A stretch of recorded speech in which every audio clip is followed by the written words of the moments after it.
Adventure in Pipeman on W4CY Radio.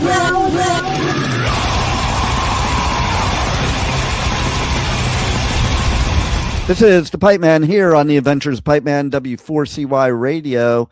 And this next band that I'm about to interview, oh my God, they have some brutal music, and I mean that in the best of ways. So let's welcome to the show DJ Temple from Without Mercy. Hey, buddy, how you doing? How's it going, man? Much better having seen your face. Look at you, you handsome son of a bitch. Well, I tell you what, man.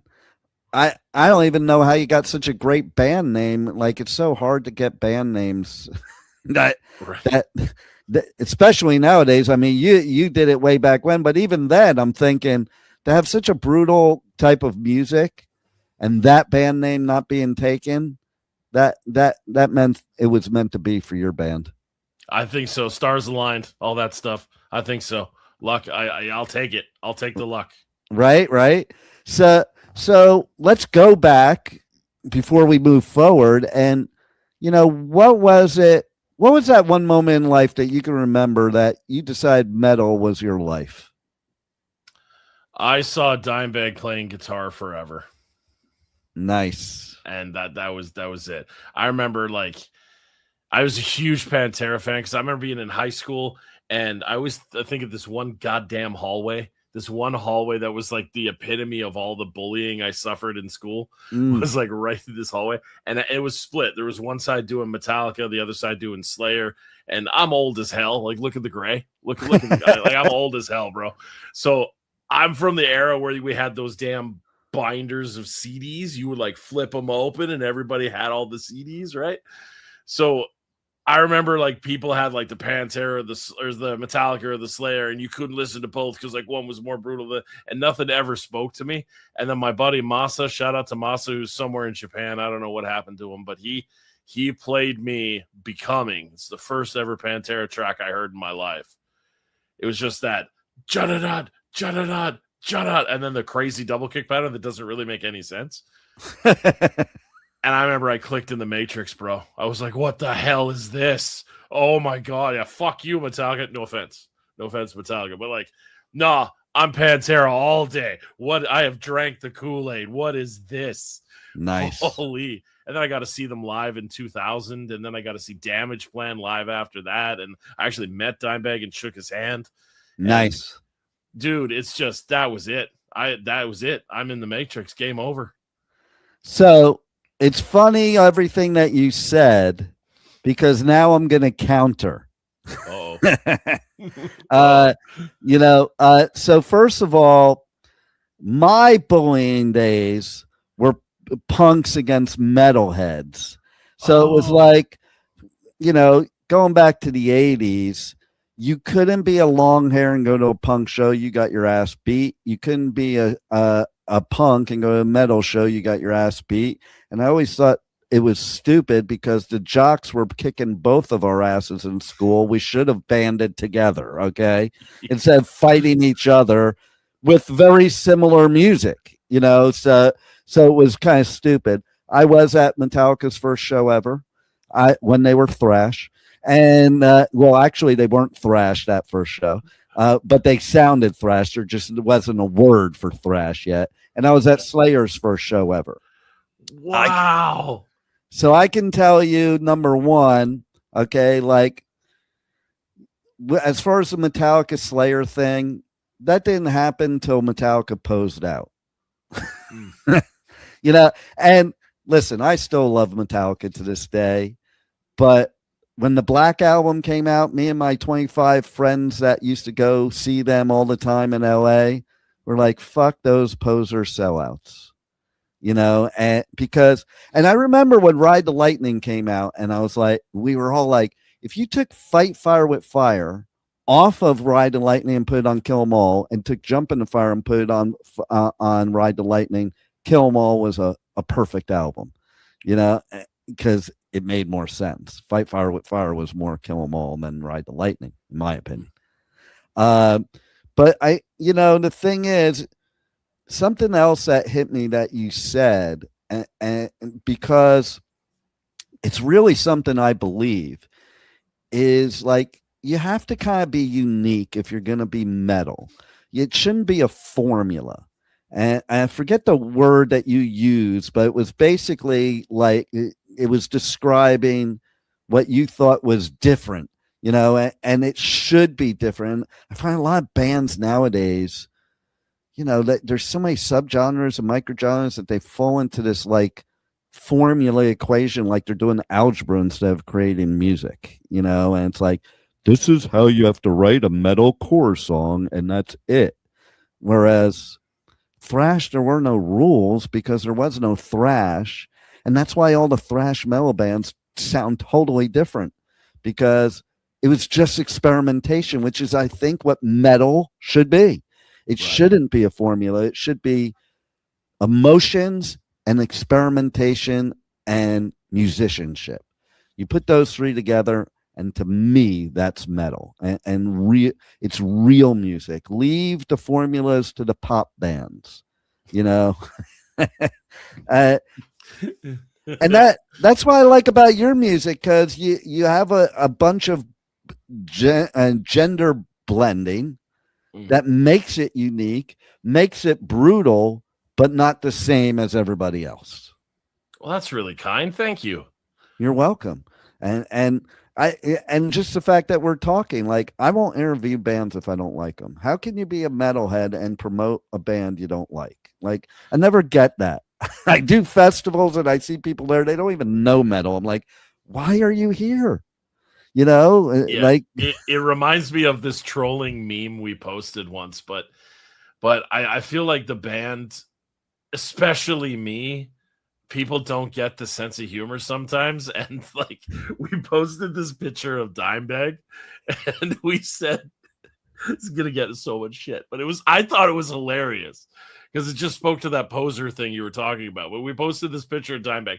It's a famous one of Dime where he's like, his head's up and he's laughing. Like, it's just the quintessential thing I loved about the man.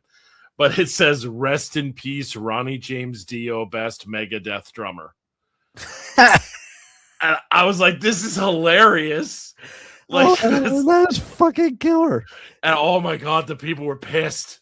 Like, they were so pissed. Oh my God. You guys missed the sarcasm. But I have a feeling that's definitely getting picked up by Blabbermouth. Oh, because he's so good, dude. Oh my God. Well, it's kind of like, I got to tell you something. So I am going to shout out to them.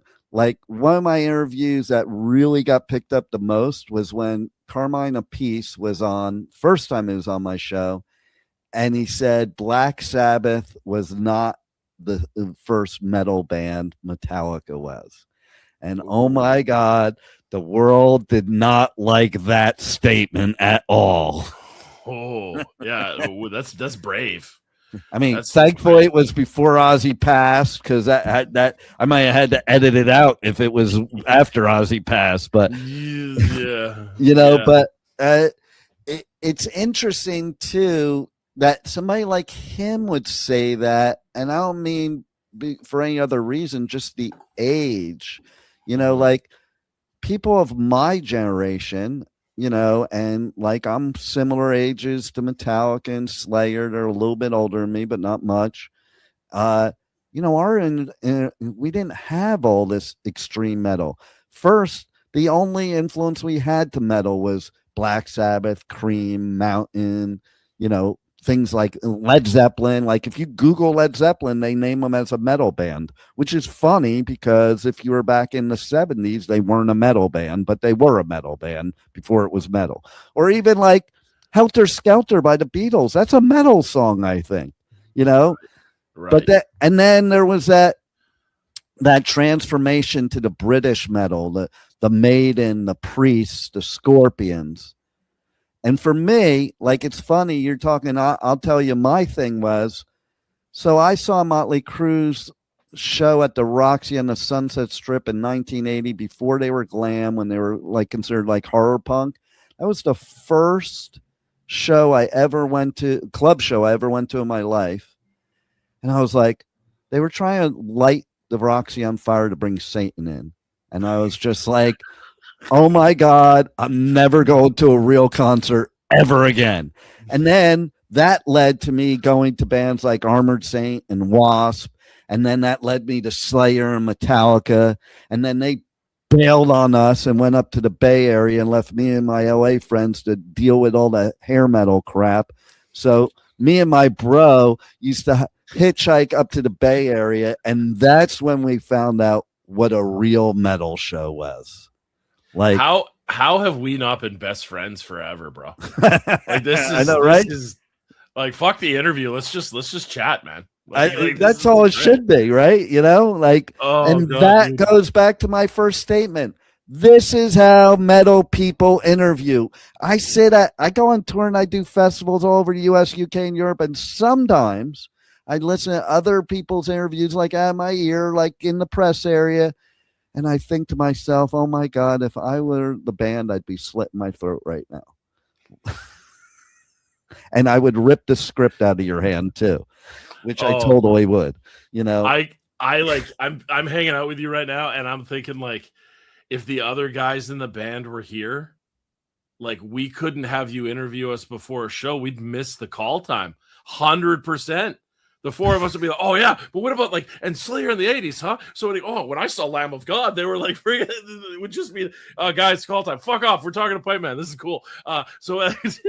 See, I love that too, because you know what? That almost happened one time with Mike Muir. Okay. I was interviewing him at Rocklahoma, and I had the whole press tent surrounding me because I was the only one that got his interview. And so they're like, oh, and it wasn't the first time I interviewed him. The first time I interviewed him was on a tour bus in Miami. And during the interview, he got a text message, didn't say a word, got up, walked off the bus. And nobody saw him till showtime. That was a text telling him that Jeff Hanneman passed away. Oh, shit. So that was kind of fucked up. But this time was kind of funny because he was just talking. Like, there's a rumor in this industry that he does not like doing interviews. And I have not experienced that. Like, I think I wouldn't want to do an interview with somebody that's not a metalhead and doesn't know my music and is asking me stupid questions. I think I would be that way. But with me, he's talking, and then I cut him off at one point, and I was like, dude, we got to end the interview or else you're going to miss your set. Because literally, it was going the right where you described. Like, he would have just kept talking. I had to cut him off and say, dude, you got to go play. Like, dude, yeah. Yeah, I feel like I've been orbiting metal since I was a kid and never knew it. Yeah, I'm sure you were. I'm a pretty big video gamer, obviously. Like, me too. And I remember playing Duke Nukem thinking this was the coolest shit ever, and then rocking the theme song and finding out Megadeth wrote the freaking theme song. Right. And then be like, okay, well, I'm going to watch this movie, Heavy Metal 2000 or whatever. I'm just going to watch this like anime movie. Actually, it was Street Fighter 2, the animated movie. Shout out to that one. It was still hand drawn. It's an incredible movie. And the soundtrack to that was Korn Blind. They had Alice in Chains on it. I'm pretty sure there's a Metallica song or two on it. I think Soundgarden's on the actual soundtrack. Probably not. Maybe fact check me on that. But the laundry list of stuff, because that's back when movies also released CDs of their soundtracks, right? Right. So that was insane. And then to watch Heavy Metal 2000 and Pantera's on the goddamn thing, or I watched Dracula 2000 thinking it'd be this really lame movie with Gerard Butler, and Pantera's on that soundtrack, and like I can't just shake. I watched my favorite movie when I was growing up was The Crow. Nice. Like the original Crow, and Pantera's on that soundtrack. Like, all right, guys, I tap out. I mean, even you can't see because my office is hella messy. We're prepping for tour. We leave on Thursday. And nice. Hidden there. I wonder if I got. Yeah, dude. You can't even find this anymore. This is a DVD release of the 3 videos from Pantera. Nice. But it's actually got like this is how much of a nerd I am. This has an error on the discography order. I love it.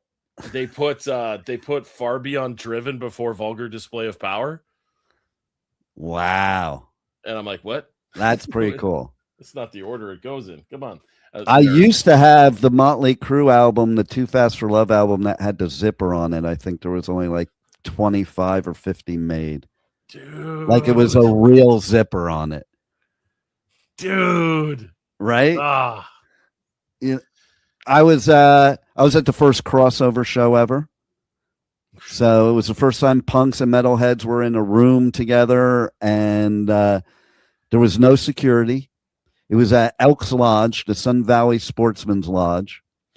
And interestingly enough, I just interviewed COC recently, and I've interviewed them before, and they were on the punk side. That was pre-Pepper, before they were hardcore punk. And so they were at Download, and I was interviewing them at Download. And like when I interviewed them before, I interviewed Woody on one interview, Mike Dean on another. And this one, Woody and Pepper were in the interview. But man, Woody and Mike Dean remember that show. Like in both interviews, I was like, yeah, you might not remember this, but this is my most epic memory. And I was at the first crossover show ever, and he interrupted me. He goes, it was at an Elks Lodge, wasn't it? He goes, that was both of them did that. It was the most epic show ever. And it was, man, it was like, so yeah, on the punk side, it was COC pre-Pepper when they were hardcore punk. It was Suicidal before they crossed over. Like you couldn't be a metalhead and go to Suicidal shows in the early days. Okay. And then there was the Descendants. And then on the metal side, it was this band Savage Grace, who was one of my favorite thrash LA bands, or, that they didn't make it like Metallica and Slayer did, but they did tour with Motorhead. And so there's that. And then Dark Angel in the beginning with Don Doty singing, and Possessed. Oh, Possessed, dude. Pre-accident Possessed. And oh my God, it was the most insane show ever. Like an Elks Lodge with no security, first time ever punks and metalheads in the same place. And it's kind of like, it was really tall. All I remember in my head a lot of times was people flying through the air, because people were climbing up to the rafters and doing stage dives, like, but not from the stage, from the rafters. Oh, and it was like people flying through the air. Talk about sketch. Okay, so I was at Milwaukee Metal Fest recently, and I was at the Violence set, which was it was like a Bay Area, 80s Bay Area show. Like it was crazy. There were stage divers like everywhere, all over. So I took a video, I sent it to my youngest daughter, and I said, "Oh, check out this show." And she goes, "Oh yeah, Dad, is that how you knocked out all your front teeth?" And I'm like, "Well, yes, except I climbed up on Marshall's stack and did a swan dive 20 feet high in the air, and the crowd moved." And it was at a Savage Grace show that I actually closed out the show, not because of the fall, but it was the last note of the show. I hit the ground like perfectly. You couldn't do a TikTok more perfectly. I didn't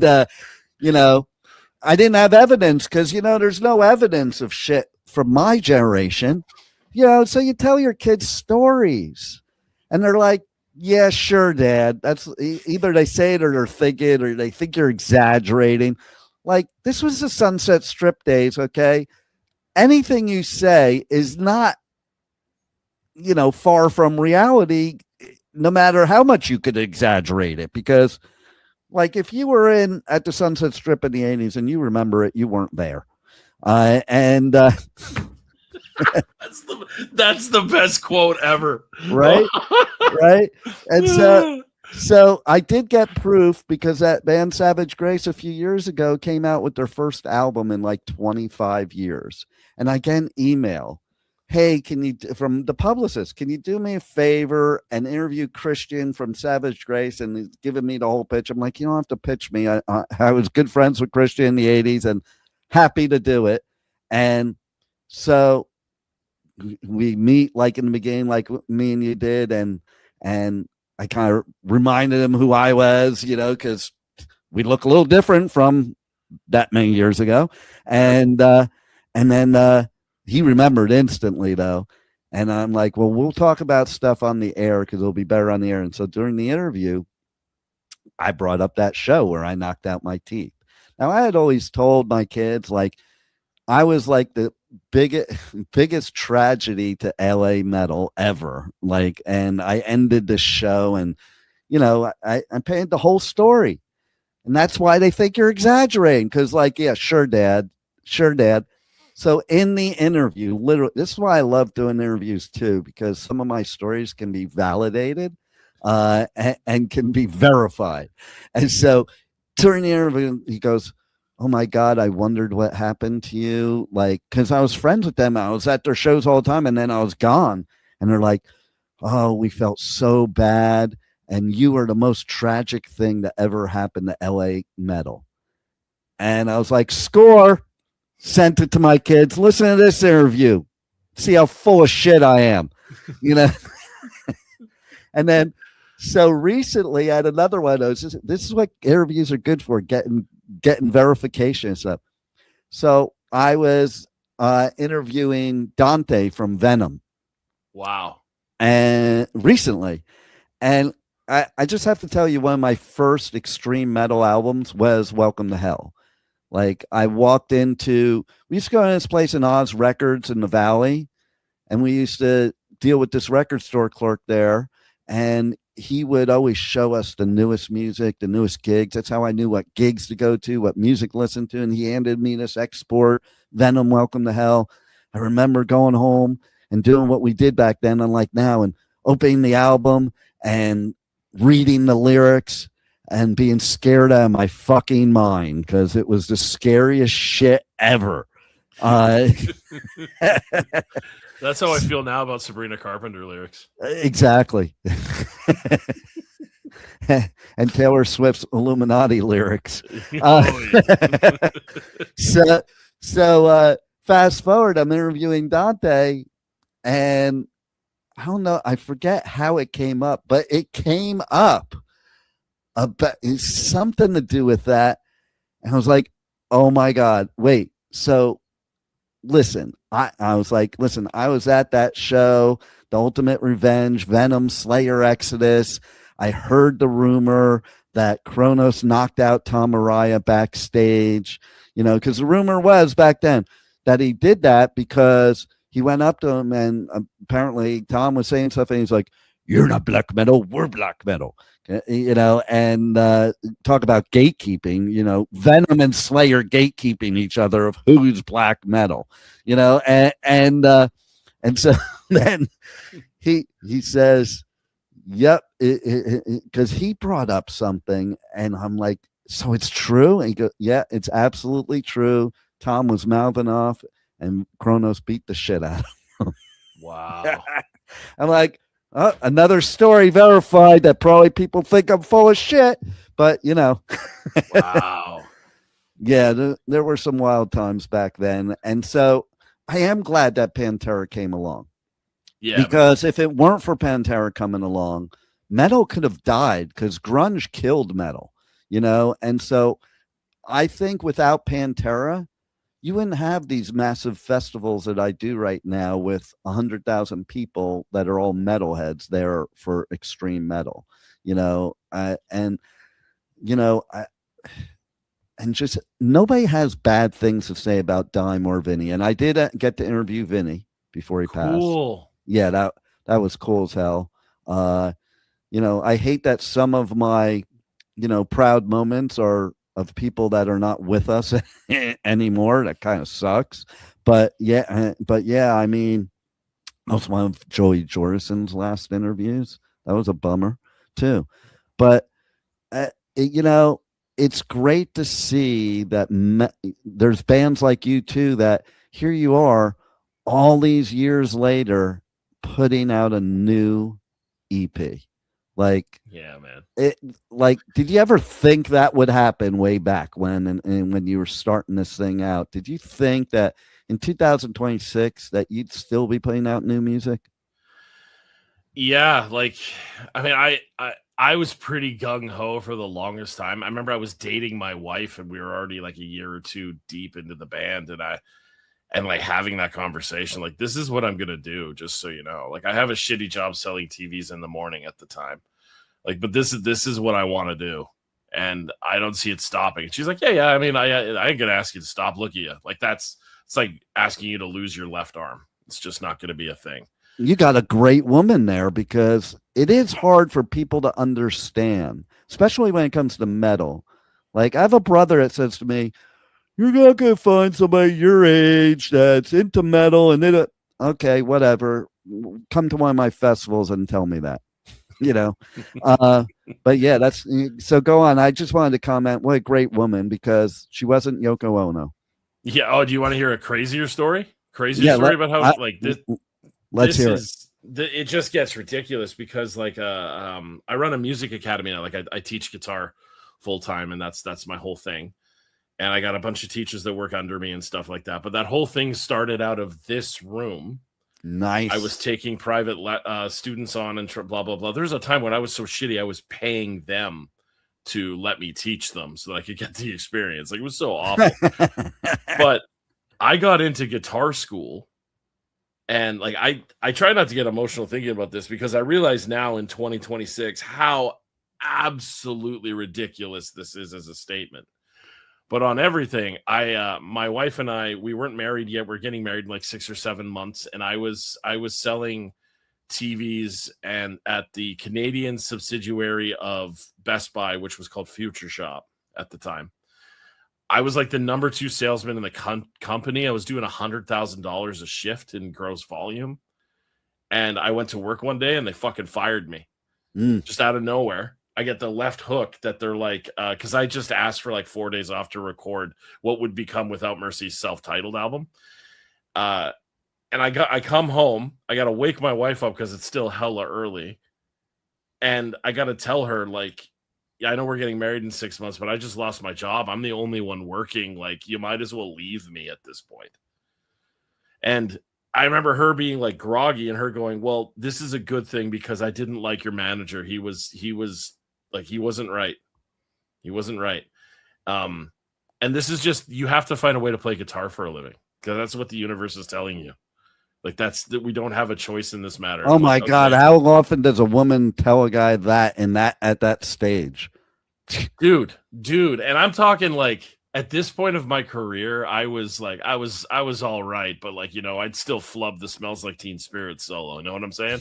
Like, you know, if I practice for an hour, I might nail it. So like, that was some ballsiness on her part. But then I got accepted to guitar school and like music college or whatever the hell you want to call it. And I remember her working 3 jobs, probably like 45 days in a row without a day off, to put me through school. Like, this was everything. We're eating Mr. Noodles for 3 days because we got to stretch this can of salmon that we got given to us by our family. We have to stretch it 3 days. We have 4 cups of rice left to our name. Like, it was a whole thing. And I'm like, God damn it, I will be the best fucking guitar teacher in my area if this is the kind of support I'm getting from her. My parents are telling me to give up. Her parents are like, all my friends were like, buddy, I don't know. And she's like, fuck off. I'm just going to go to work. Leave him alone. He'll be good. Leave him alone. He'll be good. What kind of blind faith is that? Where the fuck did you find a woman like that, man? Because I'll tell you what, at 59 years old, I was starting to think a woman like that don't fucking exist, man. That's yeah. Like, I always listen. You're gonna laugh, but my thing always was. I've changed it recently because of what I just said, but my thing was always like, I'm looking for my Adrian, which is a reference from Rocky. I that's what I was gonna ask you. My brain went, all right. That scene in Rocky 2 where, you know, he's gonna fight Apollo again, but basically she didn't want him to fight, so he was training like shit. He was going to probably get his ass kicked, and you know, she went into the coma. She comes out of the coma, and he's like, hey, you know, if you don't want me messing with Creed no more, I won't do it. And she's like, I just want you to do one thing. And I'm getting chills now just saying it myself. And he goes, what? And she's like, come here, and whispers in his ear, win. And then the Rocky music comes on, and then he's like training like an animal, and then he beats the shit out of Apollo Creed. Yeah. You know, your story reminds me of a real life version of that. It feels like it sometimes, man. And that's more the answer to your question is I don't understand how I got that support. I don't understand why. And in really bad times, like the bands had some terrible shit. But I mean, every band has. But totally. We had dropped an album called Seismic, and we got picked up by Blood Blast, and Nuclear Blast was sniffing, and it looked like we were going to be signed, and they were talking about bringing us to Germany. It was a whole thing. And we were like, we fucking did it. Here it is. We did it. At that point, the band was 15 years old, and we're like, we did it. And then, I shit you not, we signed the agreement, and even our lawyer is like, this agreement is like really favorable on your side. This doesn't make any sense. I never see these agreements. Yeah, that would be weird. So we're like, because you run everything by your lawyer. Look, if anybody's watching this, always get a lawyer to read your shit. Always. Yep. No, God. even if you understand the law, because you might not pick up something because you're not objective. Because I do that all the time, and I understand it, but I always, and that is my viewpoint, man. Like when people ask me, for agreements for the radio show on my station, I'm like, listen, I could give you an agreement, but it's going to be all one-sided like every other radio station. You're better off without it. and I'm honest with them because I was on their side of the fence. So I'm like, it's all I'm going to do is tie you into me and own all your shit. Why do you want me to do? You want to sign that? I'm glad to give it to you. There you go. So yeah, he was the lawyer was like, this is crazy. This is like I have nothing that I want them to change of this. They even the areas where it would have been ambiguous language, so maybe they can get a piece of your music academy or your merch or something. He's like, They say nothing about it. They're specific about this record only, not past catalog, not future catalogs.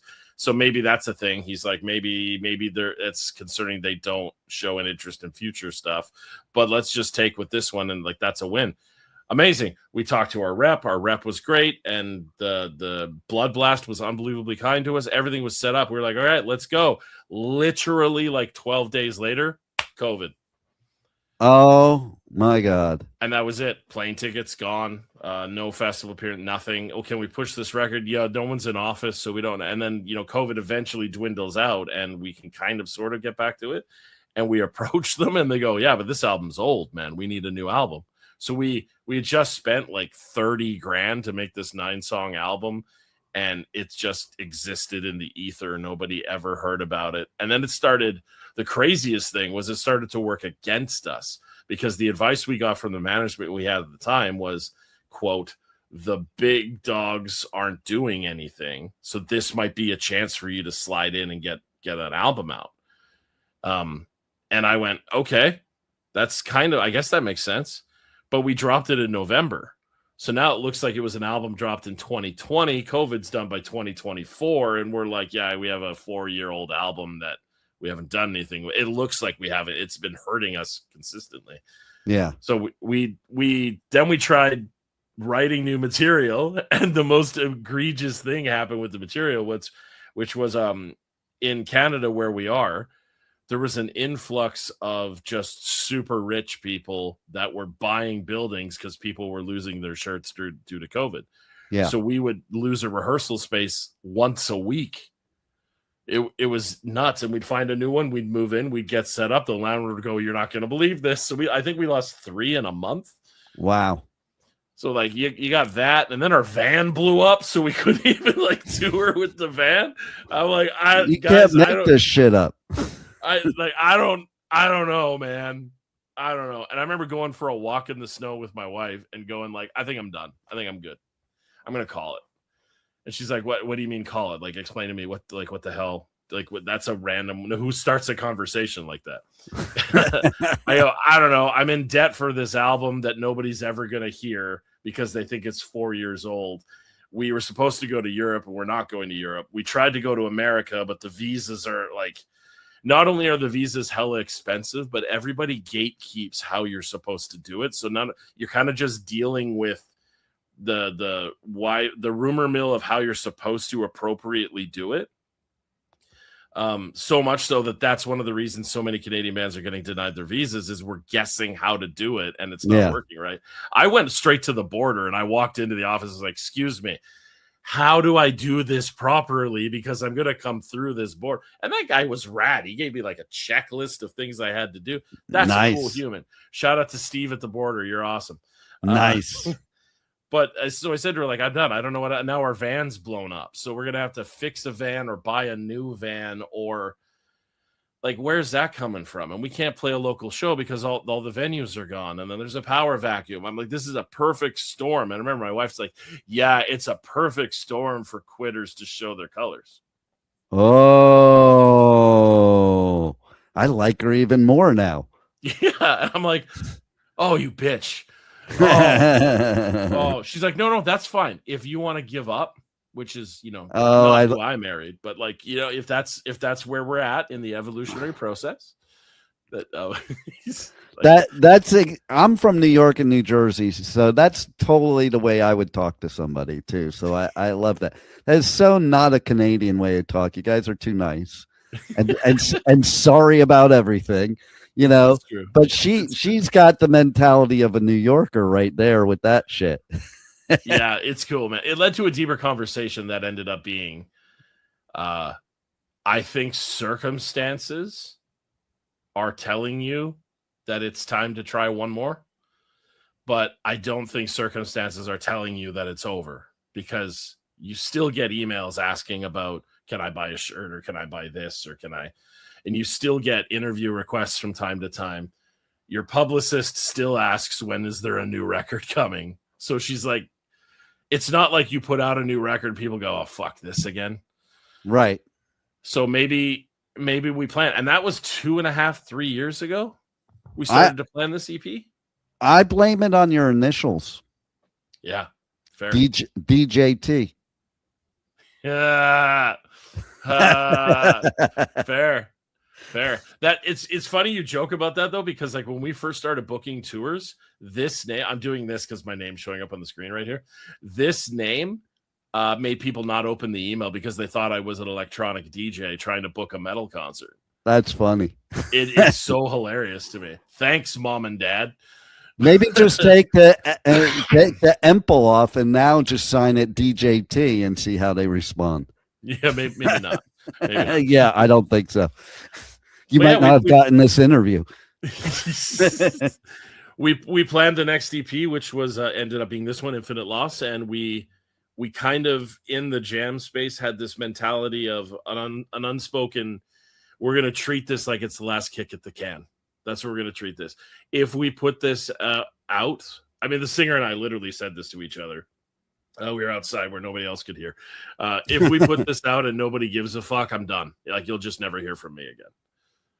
And he's like, yeah, I'm in the same boat. If we drop something like this and they still don't give a shit, I think we just shut off the URL and we just go to civilian life. Yeah, I'm like, yeah, because there's like, I don't know how to put this that doesn't make me get emotional, but you often get compared to other people when you don't want the comparison. You're like, I'm my own dude. I'm doing my thing. Leave me alone. Yeah, but what'd be better is if you did it more like this band because they're super that's what I hate about the 80s. That's what got me away from this industry, actually, in the 80s, is exactly that. Man, it's still rampant though. Like even some of our comments are like, yeah, but have you heard this band instead? Or they're just trying to rip off this band. No, I'm not. Holy shit, man. I thought COVID would solve the problem with all the people that bitch and complain, especially with live music. Like it was so bad when COVID started that like every festival I went to, I wouldn't join the groups or anything because just everybody's complaining. I'm like, oh, this is the bonus of COVID is people stop being baby asses and complaining and start enjoying live music again. No, they forget. You know, they forget we didn't have it for 2 years, and they're still being crybaby bitches. You know, It's nuts. But we literally did everything we could this time. We rewrote the best songs we could. We hired the best producer that we felt like we went at. I'll tell you a secret. It's not really going to be a secret because it will be out there. yeah. Like Don't tell anybody. we made a laundry list of all the producers we thought could help the band. And I remember there was a list of like 10 people. And we were going to reach out to all of them and like, you know, start the bidding war, whatever, to explain the project. What are you going to do for us? Blah, blah, blah. The whole like business speak. And I remember just speaking up at it and going like, because I'm the business guy in the band. And I'm like, you know, I think this is the complete wrong way to do it. And they're like, what do you mean? I'm like, what? Realistically, in a post-COVID world where everybody's just buying a quad cortex and downloading Logic on their computer, which one of these motherfuckers wouldn't say yes to us if we're willing to pay them whatever they want? Right. Why don't we go for the dude that we think is going to be fun to hang out with in the room and actually likes metal and actually has a list of work that we thought was cool? Not, well, they put out 10 records and 2 of them are really great. The other 8, I could kind of like, why would I pay this asshole money? Right. Like, let's try this. And I remember the first dude I thought of was who we ended up using. This is the only dude I even ever messaged. I messaged one dude and he emailed back. He's like, hey man, sounds like a cool project. We should talk details. Got on the phone call, talked back and forth. And I'm like, yeah, this is the dude. But the band is like, that means we uproot our lives and fly to Atlanta. We're going to fly to Atlanta and do a record, which flying to America from Canada is not easy. A major ordeal for people that don't know. Not only a major ordeal, but your Canadian dollar over here sucks ass for you. For you. Us, it was us. around 64 cents or 65 cents on the dollar. It was horrific for us. So we're in Vancouver. We have to fly to Calgary, have a 3-hour layover, and then fly to Atlanta. And then coming home, it was the same. Like, so we have to do all these multiple. And my wife and I, we live an hour outside of Vancouver, so then it's an Uber ride after we've landed. It's a whole nightmare. But I'm like, it seems like logistics, bro. Like, we get Google Maps involved. We just figured this guy wants to work with us, and this guy, like, the impression I'm getting is similar to what you said about it, not interviewing bands you don't like or whatever. Yeah. He doesn't seem to just take any project for the money. Like, so I think we have a chance here. And he put out 2 of my favorite records of the last 10 years anyway. So I'm in. And then, we meet John. We get to start working with John. John has a crazy amount of knowledge in the gear. And he goes like, I hear what you guys are doing for the chorus, but I think it's getting lost in translation. And the lost in translation is we're going to do like, I'm making this up because I don't know shit about this world. But he's like, I'm going to do this to the EQ and everybody else does this to the EQ. And I think that's what you guys are doing. And then we would do it and the chorus came back and we're like, holy fuck. And then that would end up being like the chorus in Infinite Loss. Or The Saint. I see you have the picture behind you. The Saint was a lot of John's ideas going like, it'd be cool is if we had this 8-bit intro. And then we just beat the living shit out of it. And I remember saying if we raw denied them a guitar solo in this track, I think it would be really cool too. Because it has this build up that you think a solo's coming, and then I'm like, and then we do like a soft jazz moment or some shit. Nice. But it was a good experience to work with him. And then we were all like, okay, checklist. We've left our home to record a record. We worked with a top name producer to record a record.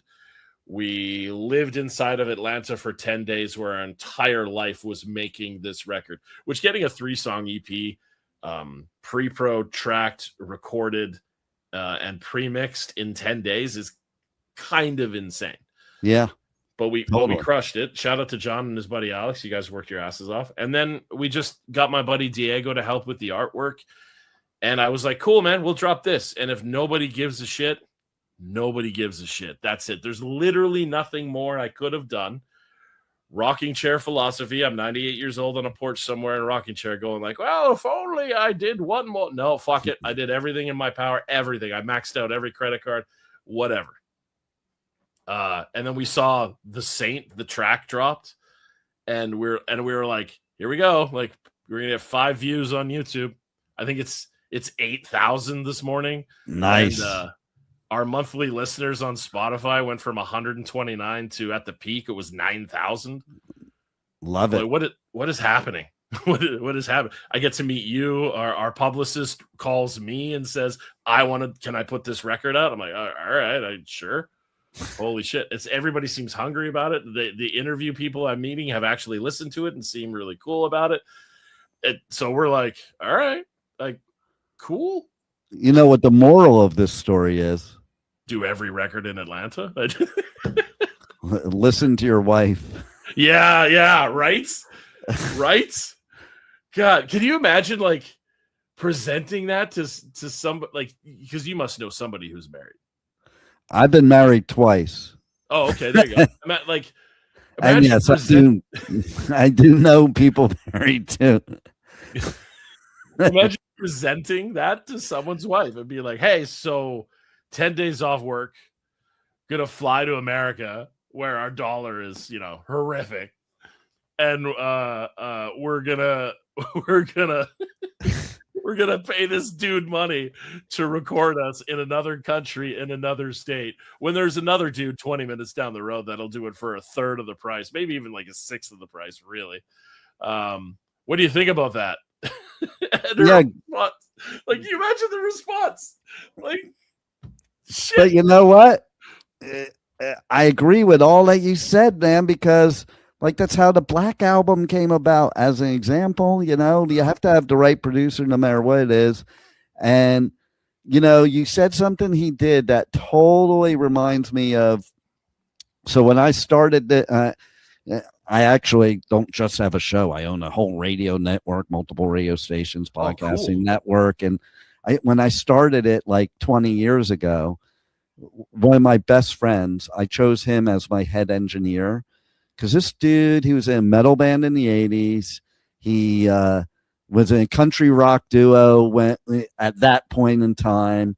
We would go out, he'd do gigs. I would always support his gigs. And he'd always say, I like metal, I like country, and I like Neil Diamond. And he did. He sang Neil Diamond. You swore it was Neil Diamond. But then he could fucking do a killer metal song too, But one thing I always noticed why I picked him as my head engineer was he would be at gigs playing guitar, singing, and messing with the mixer board the whole time he's playing because he was a perfectionist in the sound.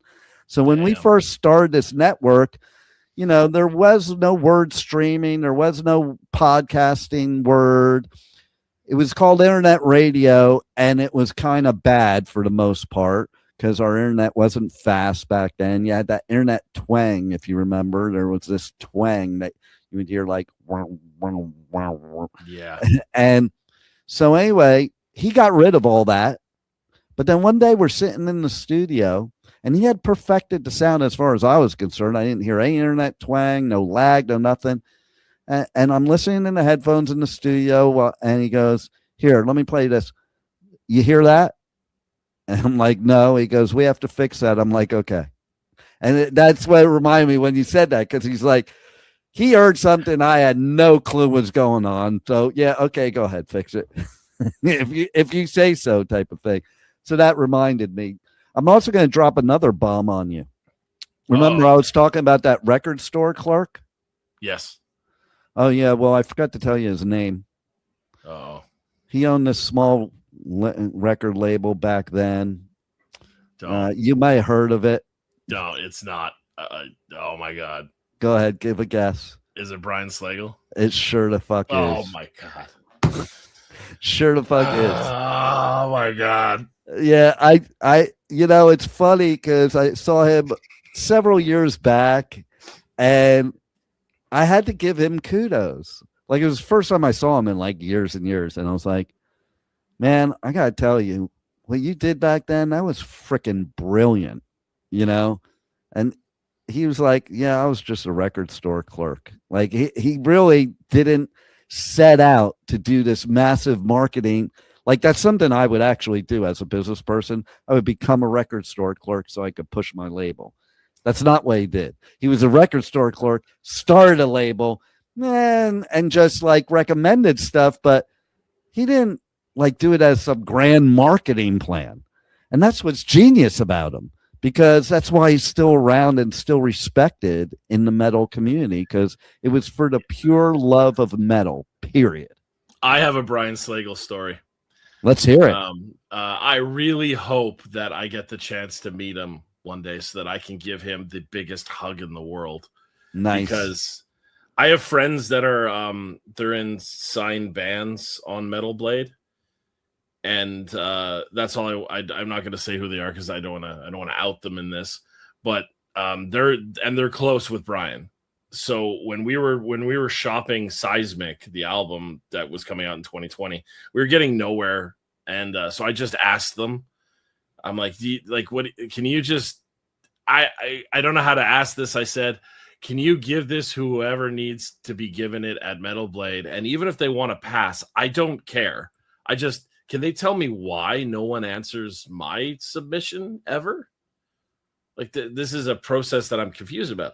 And they were like, yeah. So we'll go ask. And when they asked who would apparently be Brian's like, that band from Canada. Yeah. I'm saying the wrong word. The board, whatever. They want to pass. There's nothing I can do about that, but I really liked them, and I was pushing that record. Like I was like, this record is fantastic. And apparently, like he pushed us real hard, and they decided to pass on us, obviously. But geez, man, why you didn't have to do that? Like I know, right? Like wow, shit, man. Like you hear stories about Brian like from back in the day and stuff, and you just kind of like assume. Maybe over evolving and realizing who he is, it's like he doesn't really do anything anymore like that. And no, apparently no, he's still like, I really like this band, do something, and these guys are cool. Why aren't they with us? This would be great.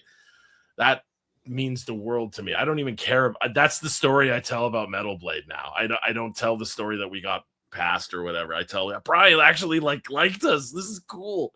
Yeah. Big hug, Brian. This is me, because I'll probably never see you. So this is me giving you a big hug right now. Well, when this EP blows up and you're playing all the U.S. festivals, maybe then you'll give them a hug. I mean, fingers crossed, man. You mentioned Milwaukee Death Fest. We want to play that so bad. It comes up all the time in our chats. All the time. Well, it was Milwaukee Metal Fest. Oh, sorry. Are you talking about Maryland Death Fest? No, it's the Milwaukee one. I brought up Maryland Death Fest, but it's definitely the Milwaukee one that Alex, our vocalist, talks about all the fucking time. Yeah, the one that Jamie Josta runs, right? I guess so. I'm ignorant to who runs it, but yeah. Yeah, so that's the one I was just at, that he took it over. It's been around forever, but then it was gone for a long time, and he took it over, like, I think it was 2023 or 2022. And, man, I do a lot of festivals. I loved that festival because it's so obvious that it's run by a musician, a metal musician. Like, that's the problem sometimes, is like, just like all of it, leave the creativity to the creatives, leave the business to the suits. I'm not against, like, I'm a business person. I'm not against the business people, but that was my problem back in the 80s. Is like, so you're taking these bands and you're changing the way they look, the way they sound, and everything else. And yeah, it worked for a little while, and it got killed because of that. Like, I think the musician should decide what goes on with the creativity part, while the suits decide what the business part is. I think both parts are needed, so I'm not saying there shouldn't be business people. I just think people should know their role, and like me, I'm the type of person, like, I would trust the band's creative ability and talent more than my business sense for that part of it. Because there's one big part of it. When you're a band and a record label's telling you how to play your music, you're not as good because you're not playing the way you would play. You're not playing something you would like.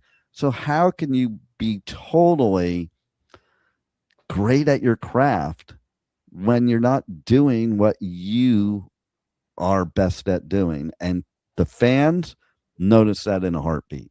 They notice if you're just dialing it in or if you just love what you're doing. I'd rather a band be up on stage loving what they're doing than somebody that was packaged and it's all fake. And that's why metal's so big right now, is because now the metal bands can have that creativity.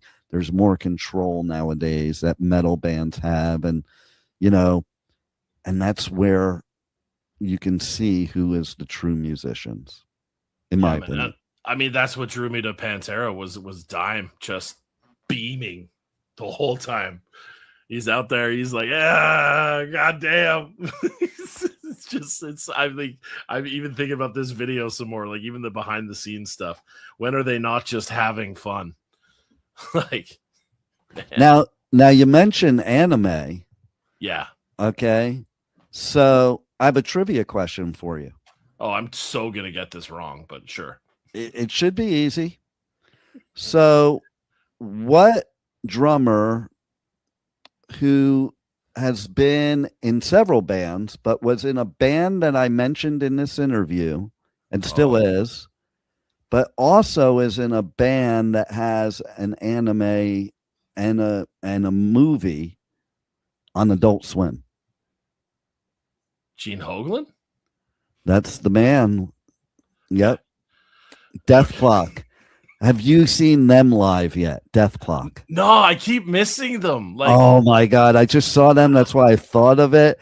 Oh my God, it's so insane because, and I've actually talked to Gene, and basically they make it all about the anime, the live show. So they're there's no lights on them, very little, so you can't really see what they look like because they're showing the anime up on the screen. Right. So they're playing along with the anime. Awesome. And it's so fucking badass. Awesome. And I'm like, I just sit there like in awe. Like I'm like in shock. And his drumming, I mean, Jesus Christ. Like Gene Hoglan cured my depression. Wow. I want to hear that story. It'd be my trivia question for you, but my trivia questions are horrible. You're going to get this in 5 seconds. So I'm in my early 20s. I met Dimebag Darrell. I said, I want to start a band because of you. And he looked me in the face. Was like, to fucking do it, brother. That's so a dime way to say it too. 100%. And like, he was still mid shaking my hand and he made eye contact and squeezed, he's like, fucking do it, brother. And I'm like, oh, but you're like Dimer. He's like, you'll be up there one day. And there's a venue in Vancouver called the Croatian Cultural Center at the time where I saw Damage Plan, which is where I met Dime, which is where I asked him that question or told him that statement. And he said it to me. And literally the next day I started my band. And then literally a year later, we were playing the stage at the Croatian Cultural Center. And I went, holy shit. It's like this guy is Jesus. Holy shit. But then inevitably Dime gets killed. And I lose all motivation. I am beyond depressed because that was my dude. And like part of your brain is like, maybe one day I could play with him. Yeah. And because there's a cognitive side to it too. There was like, I understand that Dime is pretty much impenetrable in the world of death metal and metal guitar. Like everybody loved the guy. And so much so it's like that phrase, like, I don't trust people when they say they don't like dogs, but I trust a dog when it doesn't like a person. Mm-hmm. You're like, if somebody says, oh, I didn't like Dimebag, he was a piece of shit. You're like, wow, what's wrong with you? Like, what? Right. What? But I was super like, I didn't know what the hell to do. I didn't know what I was going to do because I thought Pantera was huge, but Damage Plan was amazing. Like to see Dime play live, but they weren't as big as Pantera. So there was a chance that my band could possibly play there. There was no chance in the world my band would play with Pantera. I realized that. Like, come on. But I called my buddy Masa, who introduced me to Pantera and metal, and he was in Victoria going to school at the time. And I went and visited him. I'm like, I'm depressed. I don't know, whatever. And he's like, well, the only thing we can do is go to a show. And I got tickets to this band. We should go see this band. And I was like, what the fuck kind of stupid ass name is Sill? And he's like, oh, they're playing with another band called Explosive Rage Disorder. I was like, well, that's more of a name than Sill. Yeah, I like that name. Like, this is a stupid name, Sill. And I was ranting all day about it. And then I would see, like this is a testament to how moronic I am. Because, dude, I'm building this up for dramatic thing. That's the way it should be. Was it PJ Harvey that did the whole, like, and now you know the rest of the story? Like, who was the guy that did that? That's I'm giving you one of those moments when you're like, and that man was Bill Gates, and you're like, holy shit. But so the whole day I'm seeing strangers on the street. Oh, you know what concert I'm going to? Sill. Oh, this is freaking dumb. Wow. Well, I hope they're giving your money back at the door, you moron. And I'm like, and we go to this club. It's called the Soundgarden in Victoria at the time. And I start playing pool because Explosive Rage Disorder's on. I'm like, this band is awful. And they sound like they'd be so good. Yeah, but they weren't. They weren't. I love the name. There was some dude with a record player, like actual and he's just like screaming nonsense over this record player. He opened the show and was the best act of the night. And I'm like, Sill, this is the stupidest band name. And they're like, all right, next up is SYL. And I'm like, yeah, it's pronounced Sill. Who the hell is SYL? And they come out and they're like, we are strapping young lad. You're not. And I was like, what? And then they just like fucking Devon, fucking small club. I just actually got goosebumps saying that, remembering that moment. Just brutal. And the City had just come out. I don't know if you're hip to strapping young lad, but like City had just come out. So Detox, they're starting with that, and the drum solo and oh my fucking god. And I'm like, I don't even understand what is happening right now. Like, I remember like falling over. I'm so confused. And then Devon just losing his shit in only the way Devon could, and all his stuff in between tracks. Like, we're strapping, buy our shirts, you buy 2 t-shirts, run for your ugly girlfriend. And then they would just keep like playing shit. He's like, ladies and gentlemen, fuck you. And then he would just get the crowds losing their mind. And I'm like, what is happening right now? Instant fan. Like, instant fan. And that Gene Hoglan was playing drums in that band. Nice. And suddenly I had like a new North Star, so to speak. And we must be on some, like, talk about a North Star. We must be on some kind of like other universe thing, because stuff keeps coming up during this interview. I just interviewed Devon recently. Oh my God. I can't believe you brought that up, you know, like, so funny. And funniest thing is I brought up something with him, like, he did a press conference a few years back at Hellfest, which is one of the other festivals I cover. Oh my God, I love that festival. And I just remember so clearly him just talking about during the press conference how much tour life is not the dream life, and how much it sucks and how much he hates it. And like, he was so brutally honest. And I brought it up during the interview. I'm like, I thought that was the greatest shit ever. I'm like, because I get that shit too, you know, and part of it is, but I always get from people, oh man, you're living the dream life. And I'm like, I love doing it. And part of it's the dream life, but then there's the other parts they don't see. Same as with a musician. Like, there's parts of that life that is the dream life, and there's parts of it that are real shit, you know, and like, there's parts of it that is grueling. People don't realize how grueling it is. You know, my youngest daughter, she comes sometimes to a festival with me, and I think she gets it from coming to a festival with me, because she, like, one time she said it was halfway through the first day, and she's like, Dad, I don't know how you do this every weekend. I'm done already. Yeah. You know, it wasn't even the end of the first day yet. Okay. It's like, I don't think people really realize how hard musicians work by going out and going on tour. And it's, you know, it's just insane. And like the ones that are true musicians, like this weekend, I was covering a show of one of my favorite bands who was right by my house, and I've been gone since March. So I just got home and it was right here. And so like that morning, I sent an email. I'm like, hey, I was out on tour, but I need to cover this show tonight. So this is a band I couldn't see when I was a teenager that I now can see. And let's see if you know who this band is anyway, because it's a punk band. The Subhumans. Oh, shit. Yes. And so I did something today.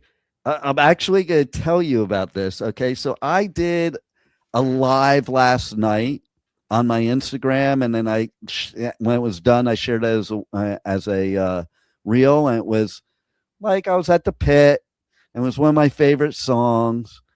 And I decided, you know what? Instagram keeps hawking me to boost posts. So I decided this is the one I'm going to boost. Okay. So it's like your story before. 507,000 views so far to a Subhumans Instagram post. That wasn't theirs. It's mine. And literally, okay, I'm looking at it as we're speaking because I keep getting dings through the whole interview. And I'm like, what the fuck is going on? 4,540 likes. And then, and look, I did the hashtag wrong. I put religious wars instead of religious wars. Maybe that's it. Maybe the misspelling of a hashtag is what did it. I don't know. But you can be sure, you talk about the spending money and doing things, like I always thought about, like, I'm not spending money with these social media. Like, I'm going to do it organically. Fuck that. I just spent money to boost this post. I only spent $50. Okay. It wasn't even a lot of money. And I'm like, holy shit, it does work. I also, let's get the count now. I also, I got almost 1,000 followers, all since yesterday. All of this since yesterday. Like, wow. So moral of that story is maybe it is a good idea to pay these fuckers to boost our shit. Okay. Because that's insane. I'm like, I'm going to go back to every post in my Instagram, and I'll spend $50 on every post, man.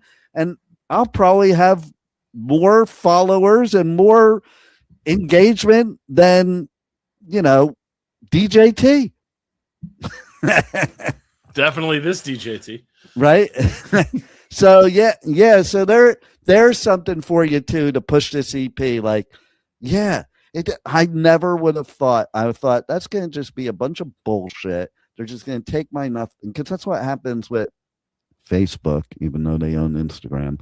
But I've done Facebook before, and don't tell them, but their ads sucked. But Instagram, their ads are pretty good. So I don't know, maybe Meta, favors Instagram. Bring back MySpace. What happened to MySpace, man? That's another meme. It's the Tom photo. Like we all turned our backs on Tom. Well, it took me a while to figure out what the fuck is with this Tom shit. Right. Like, and why is he talking to me? Why is he saying, hi, I'm Tom? It reminded me of 50 First Dates. Yeah, right. Right. So I have one last question for you. Well, second to last. Okay. And that is, why the fuck are Canadian musicians so freaking good? Is it because your weather sucks so bad? I tell my students I don't have any friends. That's That's my thing. Oh, well, that's part of it. Because listen, okay, I did play drums from like first grade until like eighth grade. Then I switched to guitar. I sucked at drums. I sucked because I hated that I had a practice pad for years. Give me a fucking drum set. I don't want to play on a practice pad. I want to just fucking play. Of course, you have to know how to do that. So when I finally did get a drum set, like, oh, well, I guess I know why I need the practice pad. And then I switched to guitar, and I had a friend who was a really good guitarist. I had him give me guitar lessons. Cool. You know, I used to come over to his garage. We were both the same age, and you know, he would have a big bud on the table, and we need to do that before the lesson. But I just remember like doing scales and being like, fuck this. I'm not playing scales 8 hours a day. And like Randy Rhoads, I saw him live. He was my hero. And then I found out he practiced 8 hours a day. I'm like, I don't have fucking 8 hours a day to practice. Like, I just want to go play a gig. You know, right. That doesn't work out too well if you can't even do a chord or a scale, you know. And so then I switched to something much easier. I decided to start singing thrash metal. I don't need to practice that. I don't need to learn an instrument. Boy, was I fucking wrong. Okay, because that's why I have so much respect for singers in death metal and metalcore and deathcore and any kind of metal nowadays that involves growling and screaming, because there is serious technique to it. I blew out my voice right away because I didn't know what the hell I was doing. I was just screaming. And of course, you can't make it through an hour or even a half an hour show just screaming without knowing what you're doing, because your voice. I've done it on my radio show. I've sung. I can't even get past one song. Like I'll do one song and I'll be done. You know, my throat's fried.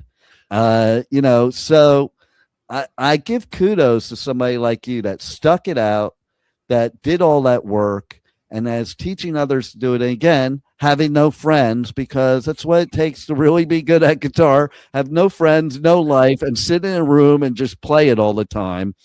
You know, I couldn't even take hallucinogenics because then that would take up my 8 hours of time of practicing. Okay. So yeah, hats off to you. And my dad did confirm for me, although I thought he didn't know what he was talking about at the time. He's like, you better give that up. You suck. I'm like, Dad, but you don't understand. I'm experimenting, because that's why I wasn't really playing the guitar. I was just seeing what fucking sounds I could make out of it. And some of them were really cool to me. I don't know if they were cool because I was high or because they were cool, but you know, there's so much more to it, is my point. And people think they're just going to pick it up and just do things. There's so much more to it. Now, my grandson, on the other hand, okay, he, like me, I was a total gamer. I was a total geeky nerd. It wasn't until I found metal that I got a little cool, okay, and then still be a geek and nerd, you know. And my grandson, he's a gamer nerd, more so he was. And then so like in around the same age too as it happened to me, like 2 years ago, he's 15 now. 2 years ago, I'm like, hey, what do you want for your birthday? He goes, I want a guitar. I'm like, let's go. And we went to Guitar Center, and he sat down and he was playing a Green Day song. I'm like, what the fuck? How did that happen? How do you know how to do that? You know, and then we're riding back in the car. Unbeknownst to me, you know, I'm playing him all these bands, and he likes them all. And then next time I'm with him, he's wearing a Dead Kennedy shirt. I'm like, how do you know about that? And so then his mother last year, she reaches out to me. Yeah, Cole.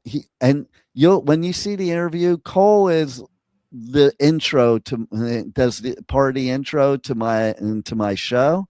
Okay. And then Chad, the guy that was my head engineer, he passed away a few years back.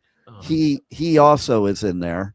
But my grandson, he was little when he did. I don't know, like 3 or 4 when he did the intro. It's pretty badass though. So I want to update, but I don't, but anyway, yeah. Cole wants to know if you can get him a ticket to Welcome to Rockville. And that's one of the festivals I do. I'm like, I'm not getting him a fucking ticket. He's still impressed with me.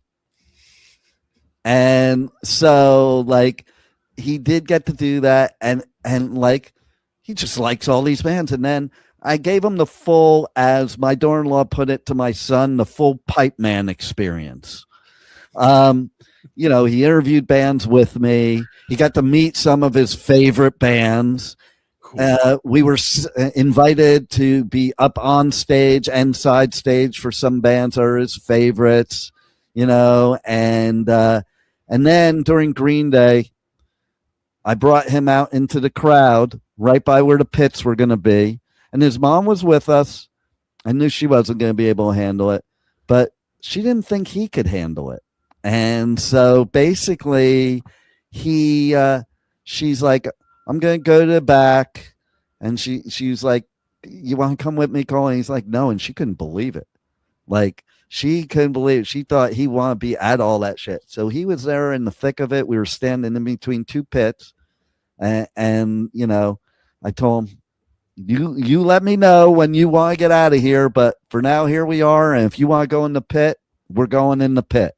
And awesome.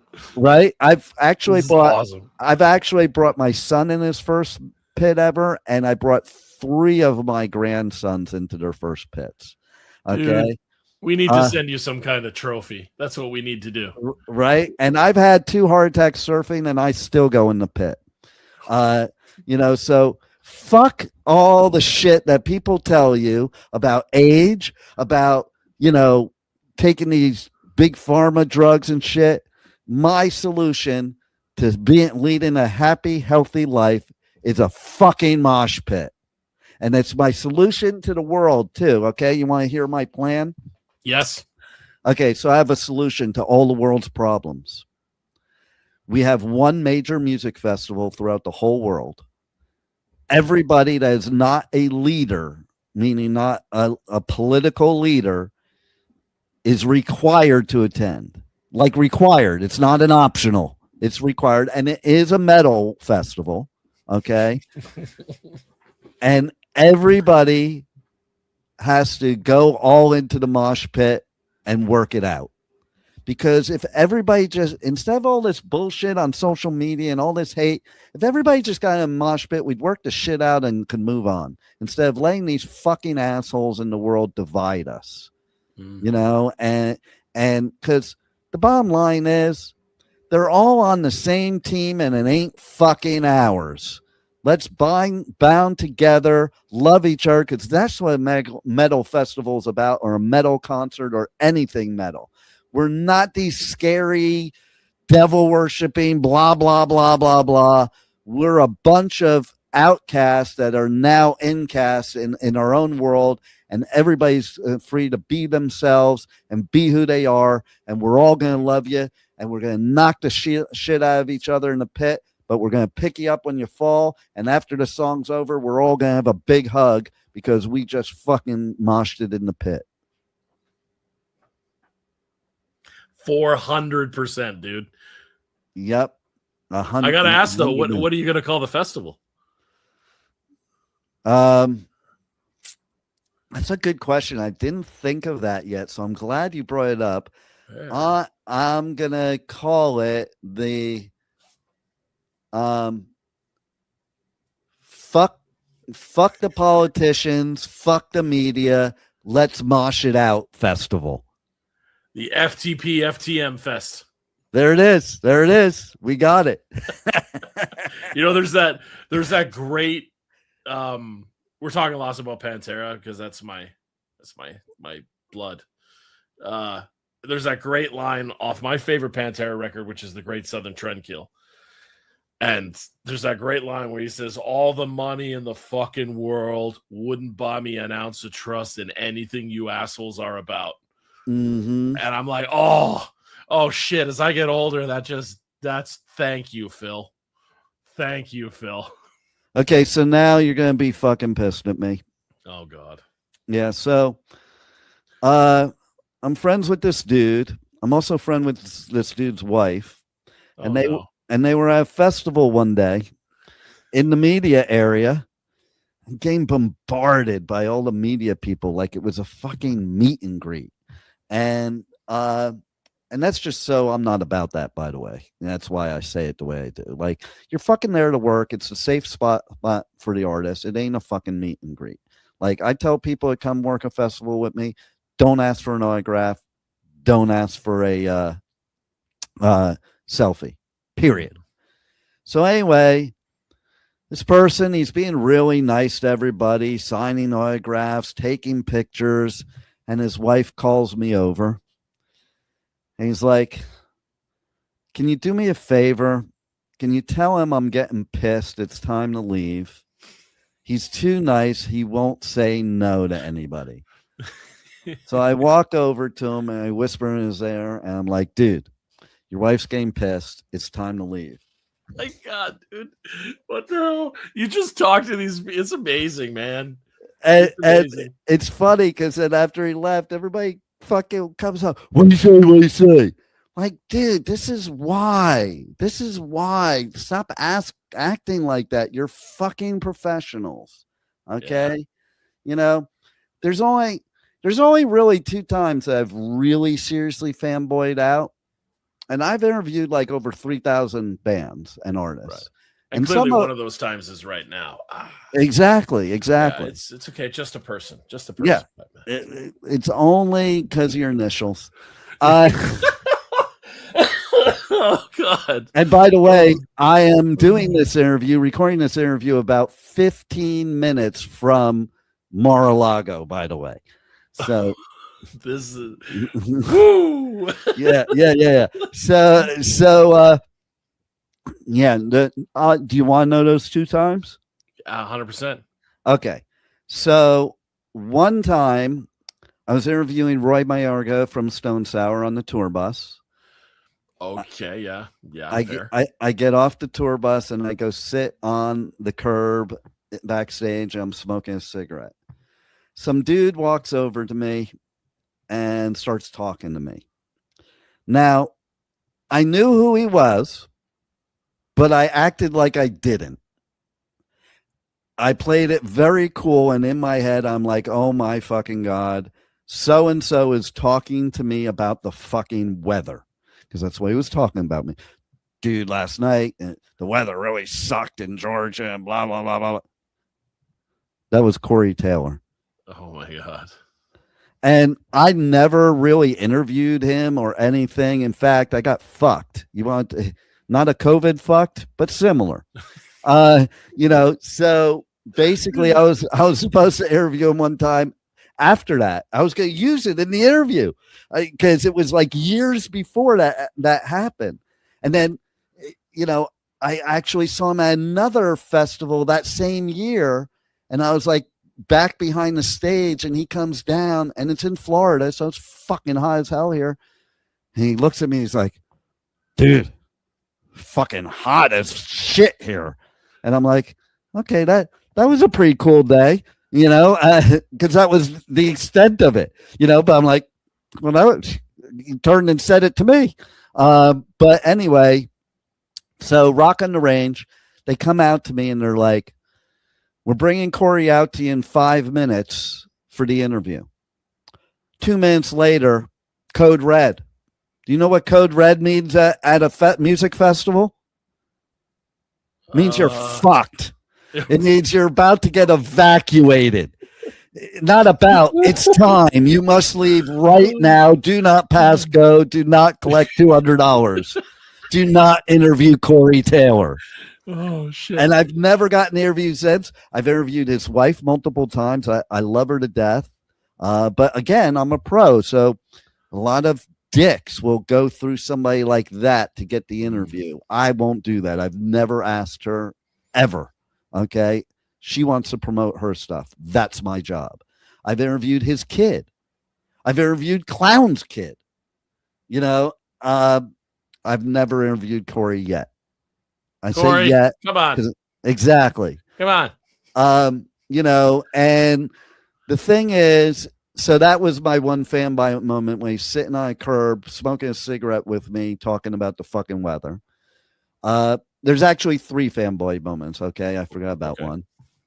The second fanboy moment is I was doing a award show and it's in LA.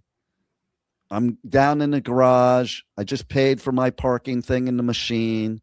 Or no, I'm behind somebody in the machine and he's putting the ticket in and it's not working. And he turns around to me and he goes, man, do you know how to work this fucking thing? And I'm like, oh, dude, that's your receipt. You need your ticket. So he like yells over to his wife for the ticket. Can't find the ticket. Okay. And so then the security people there, they start harassing this dude. And I'm like, dude, just let him go. Do you not know who that is? And then when they finally did let him go, because I said so, he pulls up to me and he's like, fucking complicated garage here, man. Thanks for the help. Iced tea. Wow. Yeah. And I've interviewed Body Count, but not iced tea. Okay. And so the third moment is another person I have not interviewed. So it only happens when I'm not interviewing them. If I'm interviewing them, there's no fanboy moments usually. And so basically, I used to have this joke on my show of who the love of my life was. And everybody that listened to my show used to know who it was.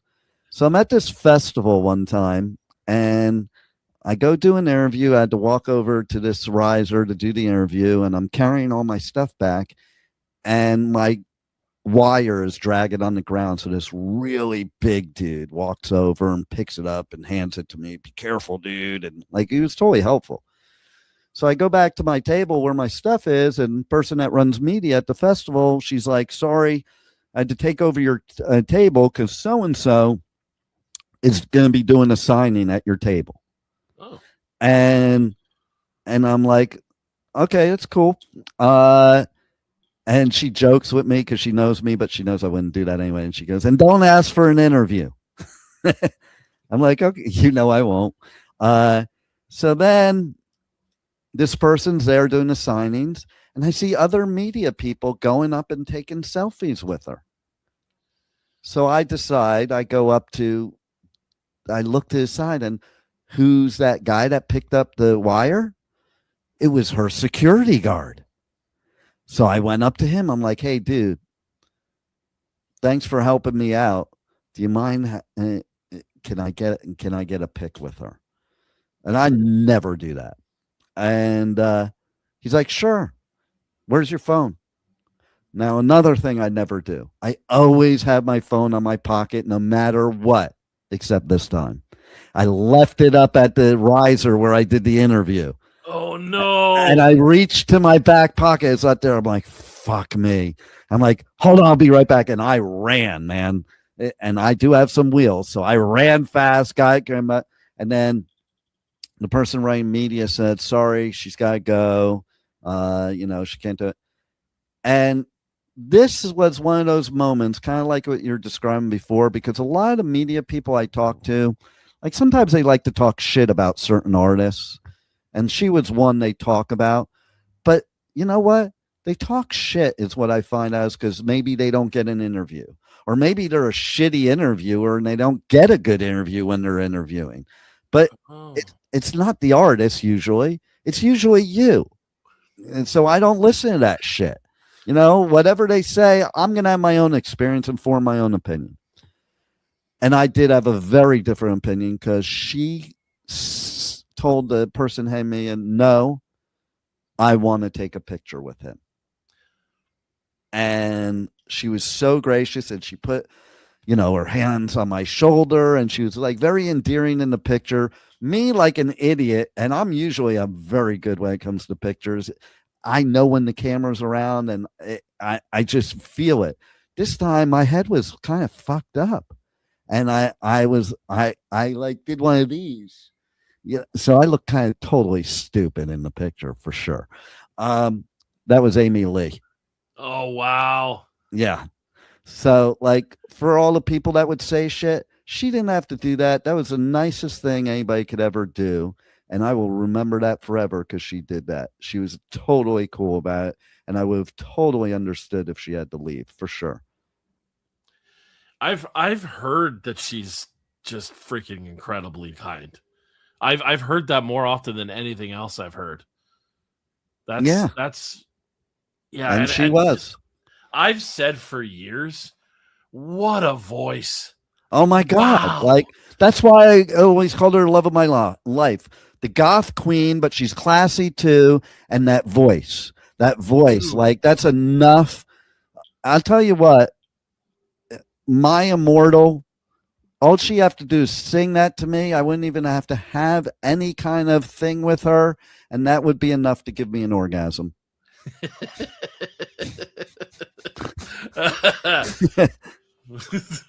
Yeah, I mean, like,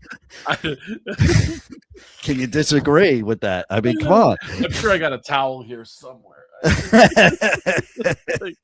Oh man. Oh yeah. When she did that, I think it's just called "Broken." When she did with Seether. Oh yeah. Oh my God, man! She makes every song better. And when she does the song with Korn, oh my God, the acoustic thing, right? Yeah, I like that better than the real version. Like, oh my God, it's so incredible, which all says to me, people like her and many other women, I don't know what the fuck we were thinking in the 80s either, because the women are way more badass in metal than the men are. Like, you take somebody like Courtney LaPlante, like, oh my God, that voice, that fucking voice. And I watch her at festivals like I'm in amazement, okay? Because I watch her mouth and the technique she has. So when I was talking earlier about me sucking at singing because I had no technique, I'm referring to her with the technique because she has got the most badass technique I've ever seen. Like, yeah, and if you dig Courtney, then there has to be an honorable mention to Toddy from Ginger. That was next. Like that one made me. I had two reactions the first time I ever heard Ginger, ever, because a lot of people discovered Ginger through that Pisces video where they're in the studio or whatever. My first one was Who Is Gonna Be the One live at a festival. And like the guitar riff and the bass player and drummer in that band are phenomenal. Like, we need to talk about those guys. But she comes out and she's got like something wrapped around her waist, like a skirt style. And she's like, "Hello, everyone." And she's like doing the thing. And I'm like, all right, well, whatever, do your thing. And then she's just, and I went like when a puppy, you whistle at a puppy the first time. And they're like, right. I did this. And then I accept you. Oh man, that is unreal. That is awesome. Oh yeah, she's unbelievable, man. Like, there's so many that are unbelievable. Like, these voices, they're just like, they are the masters. Like who thought they weren't male enough to be metal? Because they're more metal than most males in a lot of cases, I find. And just total badasses. My hat's off to every woman that's in this industry, because they are just the badasses. And I think their passion is one of the reasons why metal is as big as it is now. Okay, fair. Ginger's so good though. Oh my God. Like, so good. And I hate to say this, but I was side stage for one of her shows. And I didn't even give a shit that you can't hear shit side stage. Everybody thinks it's cool to be side stage. You don't hear shit. It's not really that great. But it was this time because I was looking at a big Ginger pit, and then I was looking at her. And I didn't care about anything else. Yeah. Like, she's just, you got to check this other one out. The band's not around anymore if you don't know this band. Okay. But I heard she might start something new. It's been years now. So they performed at a U.S. festival. It was like their first time at a U.S. festival. Okay. It was pretty funny because, sometimes you do have to be careful. You never know who you're talking to or whatever. And I experienced that a lot in the media tent. Like, the band Gorilla? No, I don't know this band. So they wear all these masks. They're on Season of Mist. And I was talking to this woman, and we were just having this whole chat, and then she, that's not the band I was talking about previously, but she said, "Hey, do you know where Pipeman is? I have an interview with her. She's singer in a band."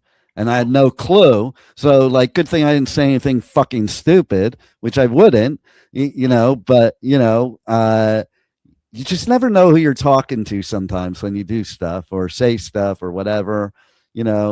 I've interviewed Guar without their stuff on. I've literally said to them, I was at like a Dimebag Bash, yeah. and they were out at the bar after I interviewed them, and they didn't have their shit on it. I walked up to Blothar. I was like, by the way, good move with the costumes. It's a lot better look for you. But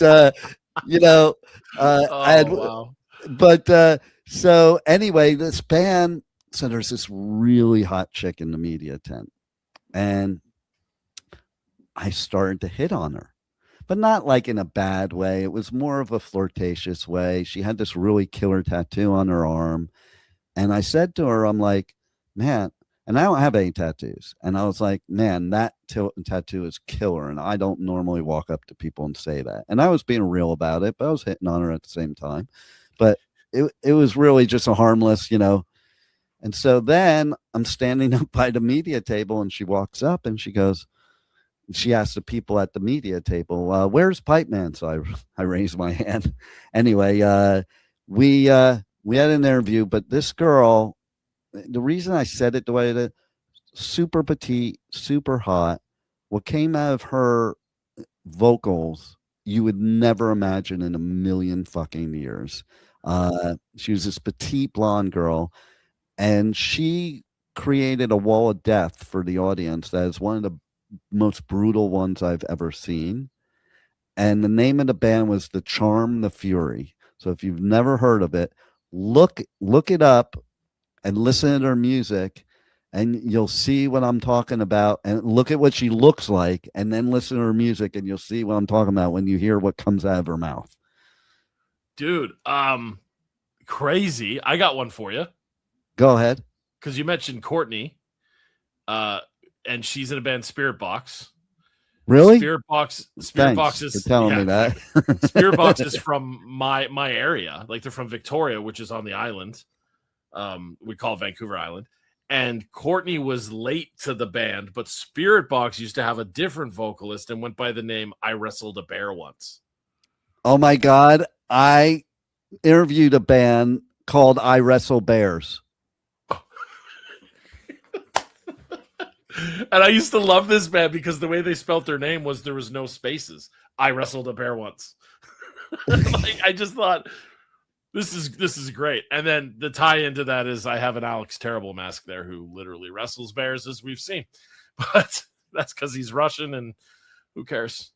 It's funny that you brought him up too. See, it's all tying together, because when I'm talking about one of the most brutal walls of death, I was at the one that is on the video for Slaughter to Prevail. That was at Hellfest. That is like the most brutal, biggest wall of death in history.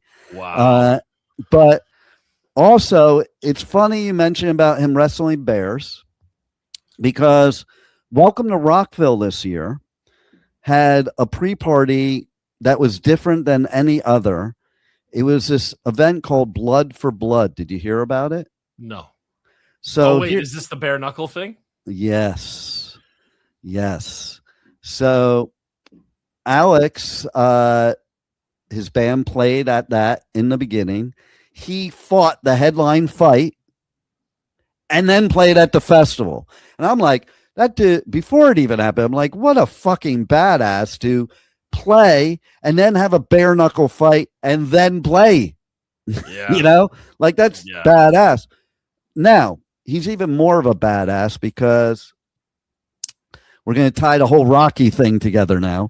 In his fight, he got knocked down multiple times, but he got up real quick, just like Rocky in one of the movies, like, where he gets up real quick and runs around the ring. He did the same thing. The last shot, though, did shatter him. And he got knocked down. He had a real problem getting up. Like, he got fucked up. I heard his nose got broken. He still performed at the festival. Yeah. Broken nose and still fucking singing like a badass. Yeah. And he's such a nice guy, too. Like, people probably think, oh, because he's Russian, he must be blah, blah, blah. And I hate stereotypes like that. Like, just get to know people, And he is a really nice guy. Have you seen the video of him? There's a series of disabled fans at a show that can't meet him because there's something with there wasn't a meet and greet at the show or something. And the show was huge, but they're down in their wheelchairs on the ramps or whatever to watch the show. And it's like, it's a big venue. Like, it was nuts, but it's a scenario where the band waiting area is quite high up in another thing. And he just like climbs down the thing to go and take photos with them and talk to them and stuff and say hi to all of them. I'm like, that's really cool of you. But then he climbs back up. It's like, dude, security, get an elevator. Like, wow. That's great. But I just, that whole, like, because when I met Dime at the Croatian Cultural Center thing, the thing that, first of all, the thing nobody ever talks about Dimebag, the characteristic, is how much his voice bellowed in an open area. It was something. Like, that's pure Texan, I think. But I remember them coming out of the show. The bus was right there, and there had to be 300 people at the barricade waiting to meet him. And he stopped at every motherfucking person, every single one. And it was like, hey, man, how you doing? Of course. You want a photo? Of course, buddy. Thanks for coming. And literally, hey, buddy, how you doing? How you doing? Tour managers yelling at them that they're late. They got to get on the road. And I remember this, like, because they're your role models. So you epitomize what they do and hopefully take the good parts into your own career. And I remember him looking at the guy and saying, Seattle is going to be there tomorrow, but these people won't be. Nice. And I remember that just hitting me going, like, if I ever have this kind of an opportunity, every single person means something. And shout out to Vinny Paul, of course, too. You never know whose life you're going to touch and change forever. Crazy, right? And I'm so grateful that was my role model and not somebody that was egotistical or something. Like, I'm so grateful that's who I somehow bonded to. It was likely because of that kindness, likely. Yeah, totally. And that's why you Without Mercy needs to get on the Danny Wimmer festivals in the States. Okay. Because Rita's there all the time. Oh my God, Rita. Yep. Rita. So hi, Rita. Let's make that happen. Without Mercy needs to be at Danny Wimmer Festival. Pretty please. Wait, she's not still going by Dimebag's Hag, is she? She is. Oh my God. It's so brutal. It sounds so offensive. And she's so loyal to Dime. She's so loyal to Dime. Anybody that gives her any hate is a bunch of fucking assholes because she is so true and loyal. And, that's why she's Dimebag's Hag. Good old Rita. Good old Rita. Oh man. Yeah, one day. Pretty please. There we Rita. Go. Well, as soon as this EP blows up, so there you go. And now I think I'll have to check, but I think you might be the longest music interview I've ever done. Oh shit, this was an interview? I thought we were just hanging out, bro. I know, right? And so luckily I didn't have anything else. Hopefully you didn't have anything else. And so we just shot the shit here. Blabbermouth will pick this up because there's a lot of the controversial shit that we said during it. And I'm cool with that. They can pick it up. Loudwire can pick it up. Whoever wants to pick it up. But this has been an interview without mercy. Tell everybody how they can reach out to you, connect on socials, buy the EP, stream the EP, get merch, and everything else. Because after all this time on this interview, if they don't support your band, they can fuck off and stop listening to my show. Holy wow. Thanks, man. This has honestly been one of the best things I've ever done. This is great. Pretty please come find us on social media handles is Without Mercy Band. So that's your Instagram, your YouTube and stuff. We're really trying to build our YouTube subscribers and get monetized over there. Please, please, please. And of course, withoutmercyband.com. Send a message to us however you can. And we tend to say, hey, we like to send free shit too. So, never know. Might get something in the mail. That's how this works. There it is. There it is. I love it. And, I have to say, I have to thank one person for making this all happen, making this interview happen, making all of it happen, and that's your wife. Aw. Shout out to Janelle. Woo. Yeah. Fuck you. She's the one that's important. She's also got the best social media handle. It's Mashed Potato Chaser. Oh my God, that's so funny. Hold on, I'm gonna have to look that up right now and follow. Oh, it's amazing. It's amazing. I'm like you chase with mashed potatoes. She's like, yeah, or I chase after the best mashed potatoes in every town. Okay, so give it to me again. Mashed Potato Chaser. Here it is. Mashed Potato Chaser. There it is. I have it. I like how even in her pic, she has the hat down. So you really don't see her face in the profile pic. You see the hat. I can't tell what it says yet. It says fuck off. I love it. I just hit it and zoomed in on it. Oh yeah. That's great. With a rainbow. I love that part. That's fucking great. So when some random dude just followed her, you could tell her who the fuck it is. Oh man. So there it is. We had a lot of fun. We'll have a lot more fun in the future. But I don't even know how I'm gonna have to do a special edition of my show to play this episode because it's so long. Special edition. It being too long is never a problem I've encountered. Yeah, somebody's gonna have to get bumped. I'm gonna have to reach back out to you too because I have this thing I'm working on. I'm thinking of doing is starting another station that is simply podcasts for bands. That bands do their own podcasts, and we handle all the hard work, and all the bullshit that you don't have time to do, don't like to do, don't want to do. So you can just show up and do what we just did. So yeah. We'll when that comes to fruition, you might be a good candidate for that with your band because cool. You can hold a conversation for almost 2 hours. Like that's a talent. That's a talent. No dead air. That's a talent. And dude, it's felt like 10 minutes with you, man. This has been fun. That's the way interviews should be. And see, I love hearing that shit because you're a musician, we're all artists.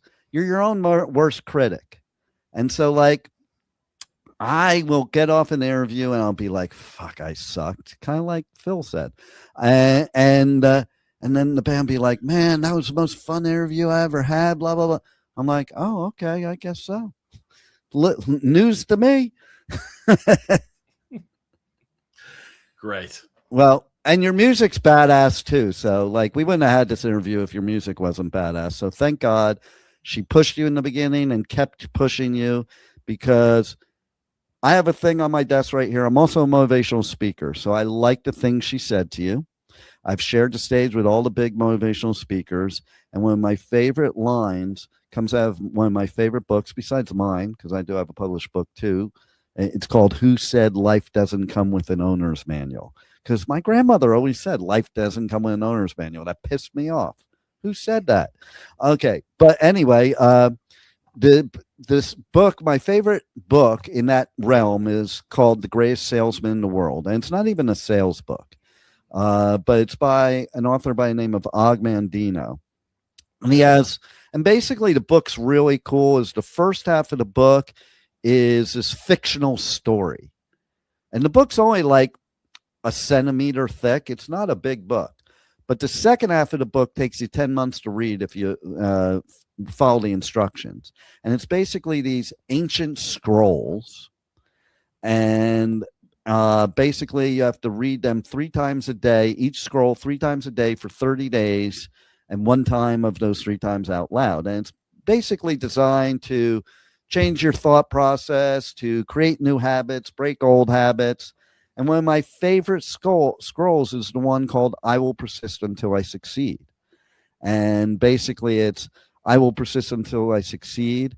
I'm not a sheep waiting to be pried by my shepherd. I'm a lion, and I refuse to walk and talk with the sheep. The slaughterhouse of failure is not my destiny. I will persist until I succeed. And it's basically what your wife was telling you, is the giving up, the quitting. You know, winners never quit and quitters never win. And hustle till your haters ask if you're hiring. There you go. I love that line too. And no other line applies more to the music business than you're going to get a lot of no's before you get the yes. And so you have survived the no's. This EP's out now. You survived COVID. You survived a lot of things through this career. This is not going to be a loss, but infinite loss will be your win. Thanks, buddy. Thanks for being on the Adventures of Pipeman. Can't wait for every other time. Thank you for listening to the Adventures of Pipeman on W4CY Radio.